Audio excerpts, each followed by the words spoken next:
Hi, I'm Jeff, and welcome to Slow English Stories.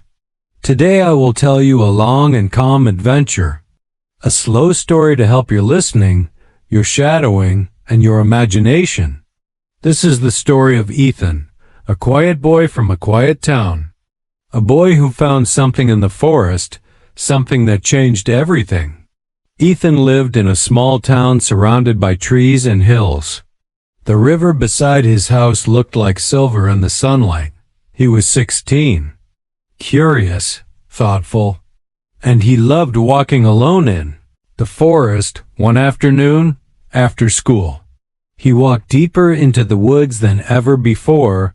The air felt cool. The branches moved softly. Birds sang. Leaves danced in the wind. And the sunlight made small golden patterns on the dirt path. Ethan followed a narrow trail he had never seen. It curved between old trees and led to a place that felt untouched, forgotten.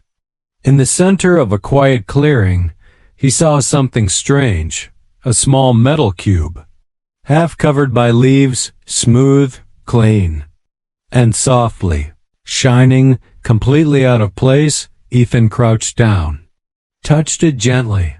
The cube felt warm, warmer than the ground. Almost alive, suddenly, a soft blue light appeared, and a calm voice came from the device. User detected.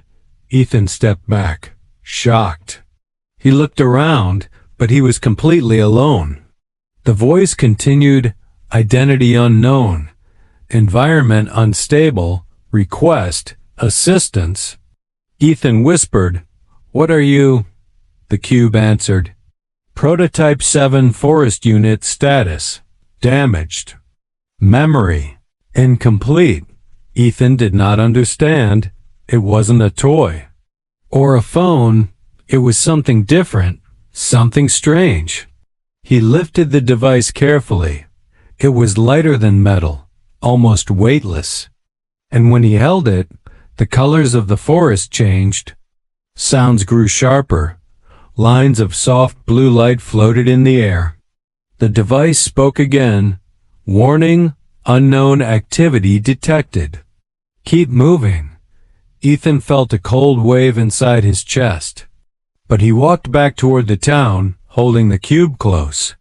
When he reached home, the device glowed again. Status partially restored. Ethan looked at it and asked, "Can you tell me what you are?"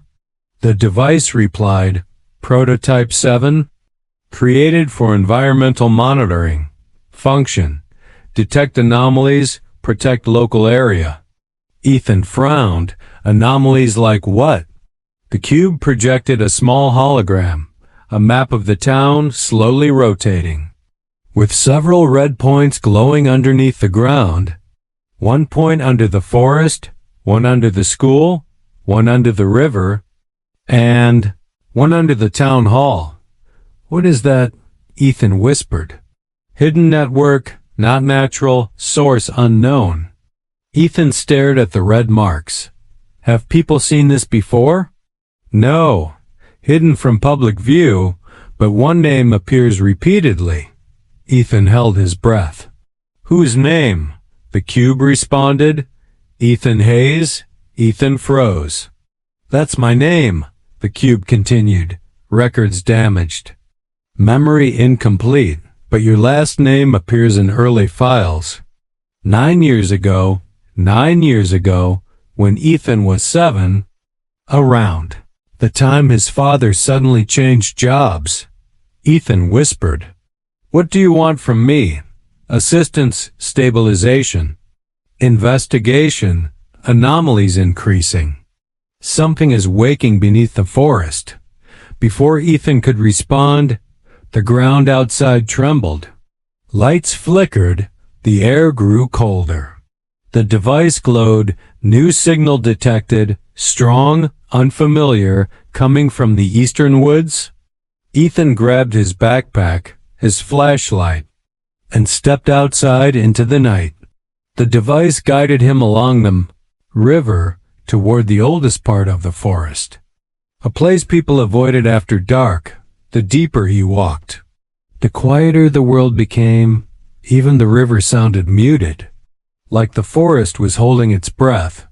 The device pulsed, anomaly close, 30 meters. Ethan reached a clearing. The grass in the center was burned. Not by fire, but by heat. And in the middle, a perfect stone circle. He touched the stone. It was warm, again. The device whispered. Entrance detected. Ethan stepped back as the stone circle folded inward.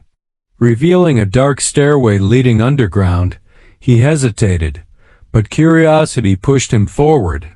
He walked down the steps, into a cold and silent hallway.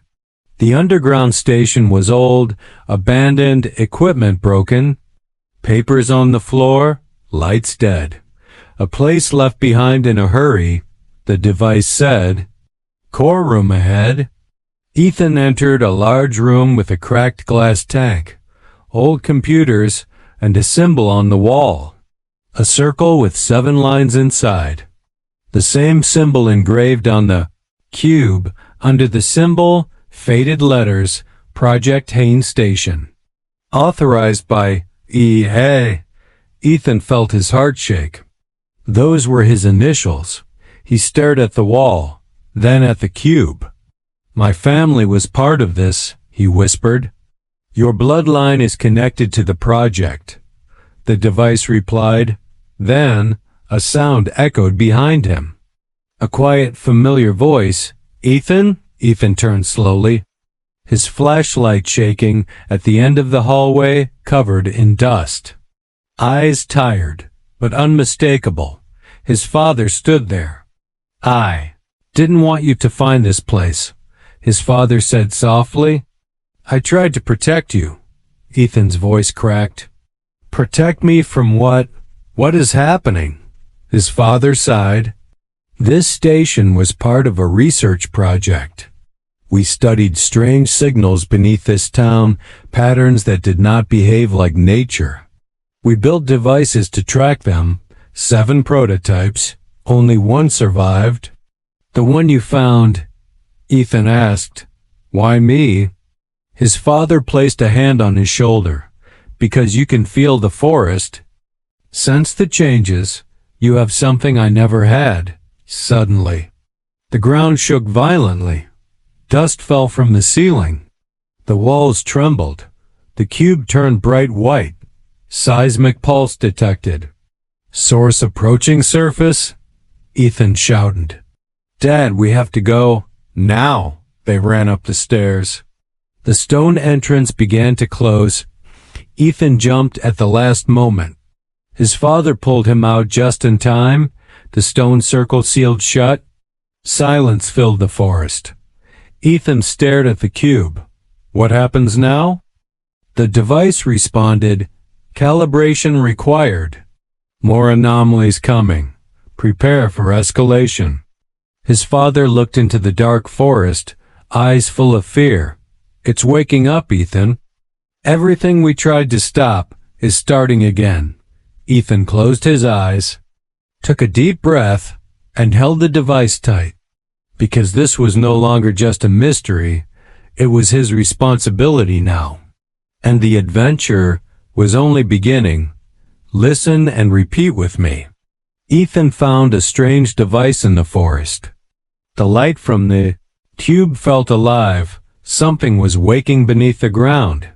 The stairs led to a hidden station. His father knew more than he said. The truth had been buried for years. The forest was changing.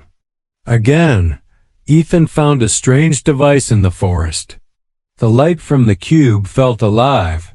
Something was waking beneath the ground. The stairs led to a hidden station.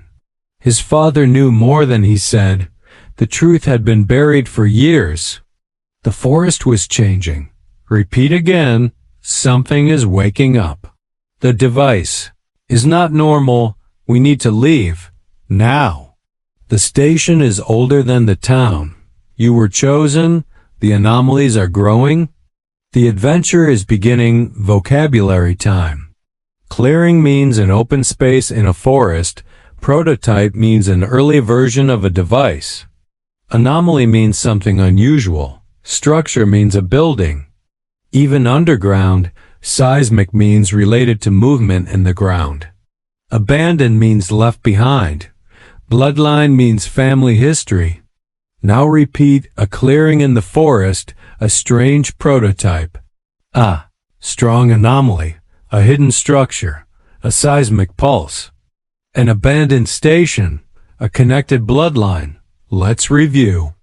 Ethan found a device in the woods. It showed hidden secrets under the town. He discovered an underground station.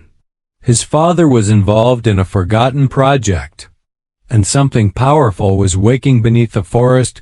Great job today. You listened, you repeated, and you practiced real English. If you enjoyed this episode, give it a like, subscribe, and tell me in the comments what part of this story surprised you the most. I'm Jeff. See you in the next episode.